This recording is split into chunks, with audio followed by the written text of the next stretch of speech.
Hello, and thank you for visiting the Obtaining Your First Speech, Language, and Hearing Disorders Specialist Teacher License component of the Massachusetts Educator Licensure Series, often referred to as MELS. This presentation provides an overview of pathways to earn your first Speech, Language, and Hearing (SLH) Disorders Specialist Teacher License in the Commonwealth. Throughout this presentation, there will be references to finding additional information such as guides, forms, and other websites. You can find links to these resources within the overview located directly beneath this video. When selecting the type of Massachusetts Speech, Language, and Hearing Disorders Specialist Teacher License, please keep the following in mind.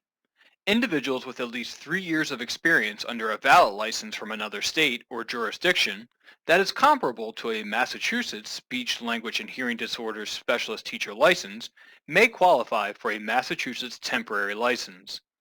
A passing score on both portions of the Communication Literacy Skills Test is a requirement to obtain an initial license. However, taking this test is not required to earn a temporary license. You cannot obtain a professional license as your first license. Therefore, if you do not qualify for a temporary license, you should apply for an initial license as your first speech, language, and hearing disorders specialist teacher license in Massachusetts. Individuals who have a bachelor's degree, hold a valid license from another state or jurisdiction comparable to a Massachusetts Speech, Language, and Hearing Disorders Specialist Teacher License, and have 3 years of employment under the license may qualify for a temporary license. For example, Susan holds a valid Pennsylvania Speech and Language Impaired Pre-K through 12 license. She was employed full-time by the Harrisburg, Pennsylvania Public School District under the license for the past 3 years. Susan is a good candidate for a temporary license. However, please be advised that an individual who has failed any portion or passed all portions of the Communication and Literacy Skills Test is not eligible for a temporary speech, language, and hearing disorders license. In addition, the department does not consider a test failed and subsequently passed as a failed test. A temporary license is valid for 1 year of employment and is non-renewable.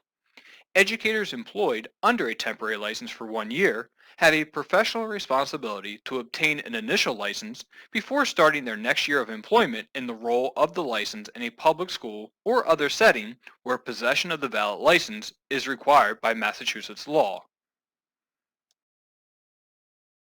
Let's cover documenting compliance with temporary licensure requirements. To document possession of a bachelor's degree, applicants should upload an official undergraduate transcript that includes the registrar's signature, verifying a bachelor's degree conferred along with the conferral date and all coursework within. The degree must be completed through a college or university accredited by a recognized organization. Applicants who earn a degree outside of the United States through a college or university not accredited by a recognized organization should upload a degree equivalency report made by a nationally recognized agency. Statute requires a bachelor's degree. Therefore, applicants with graduate degrees still must submit verification of a bachelor's degree. In addition to verifying a bachelor's degree conferred, individuals seeking a temporary license should upload a copy of their valid, comparable license from another state or jurisdiction, or a letter signed by an authorized signatory, written on official letterhead from the issuing authority stating the field, grade level, and type of the license held. If you cannot obtain either of the above noted documents, you may upload a copy of the issuing authority's electronic file, for example, a public lookup, verifying the license you hold, along with the official URL for that file. Comparable in this instance means that the license permits the teaching of speech, language, and hearing disorders within grades pre-K through 12. Applicants should also upload a completed school-based employment verification, induction, and mentoring form, or a letter as noted on this slide, verifying employment under the license for at least 3 years. Please note that employment under a valid license is defined here as meaning employment in the role of the license in the state or jurisdiction that issued the license. You can find additional information pertaining to how to upload documents, recognized accrediting organizations, nationally recognized agencies, in the school-based employment verification, induction, and mentoring form through links within the overview located beneath this video. Now that we have covered the temporary license, let's do an overview of the initial speech, language, and hearing disorders specialist teacher license. The initial license is valid for 5 years of employment, not 5 calendar years, and if necessary, educators can extend an initial license for an additional 5 years of employment. Two paths exist to obtain an initial license.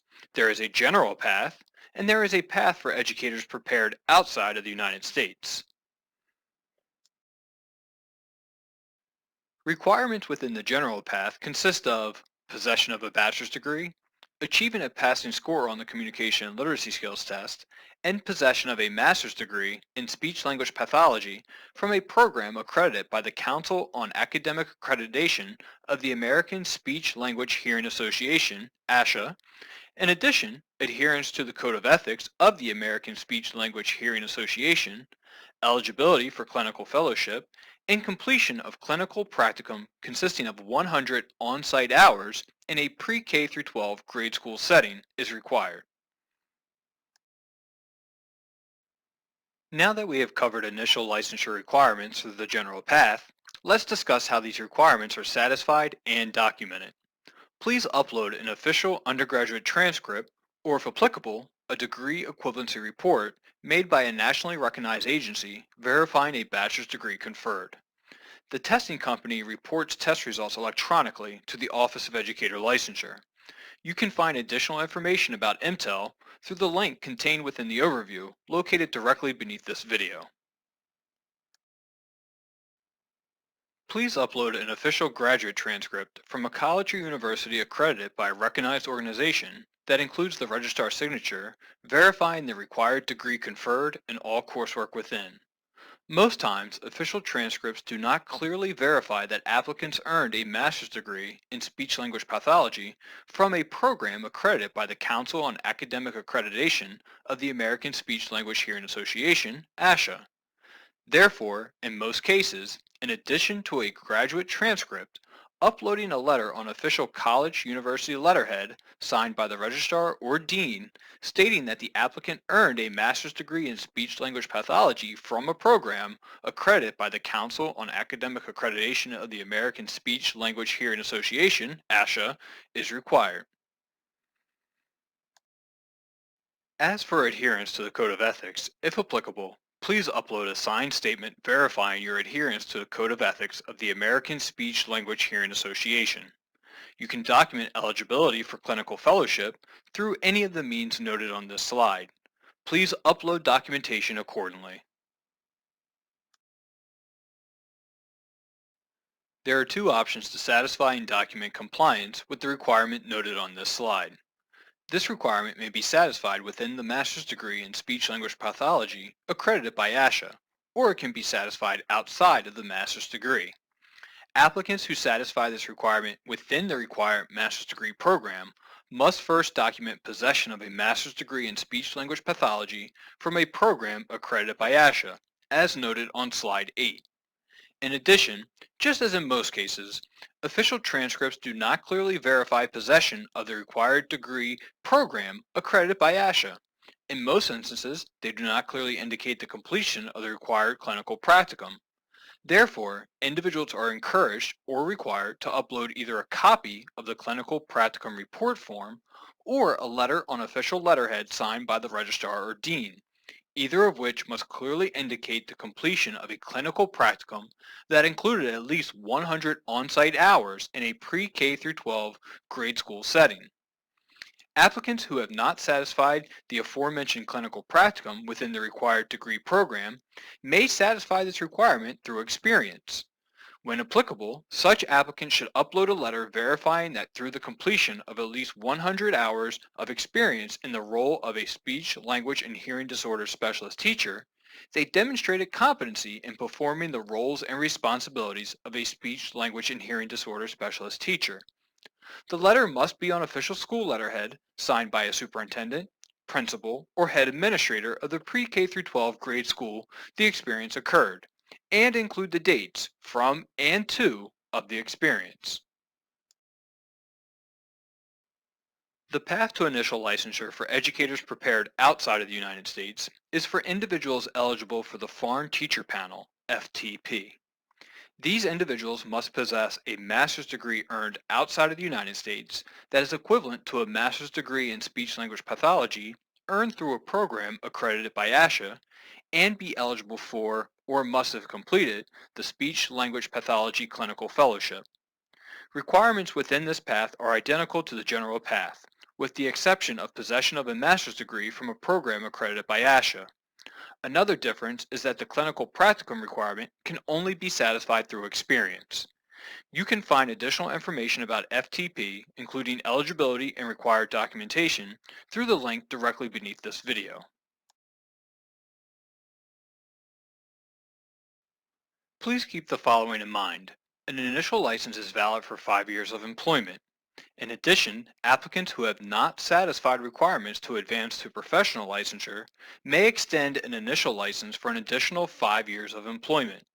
The extension requires verification that you either have been employed for 5 years under the license or are in the 5th year of employment, and submission of a letter, form, stating that you plan to complete the requirements for professional licensure. Educators employed under an initial license for 5 years have a professional responsibility to extend the license or advance the initial license to a professional license before starting their next year of employment in the role of the license in a public school or other setting where possession of the valid license is required by Massachusetts law. Thank you for taking the time to learn more about educator licensure in Massachusetts. Thank you also for being an educator or aspiring to become one. Your efforts are commendable and greatly appreciated. We hope this component of MELS has been helpful. Please visit other components of this series for additional information about educator licensure. If you have any questions or concerns, please do not hesitate to call the Licensure Call Center at 781-338-6600 or stop by and visit us in person at our walk-in service counter at 75 Pleasant Street, Malden, Massachusetts.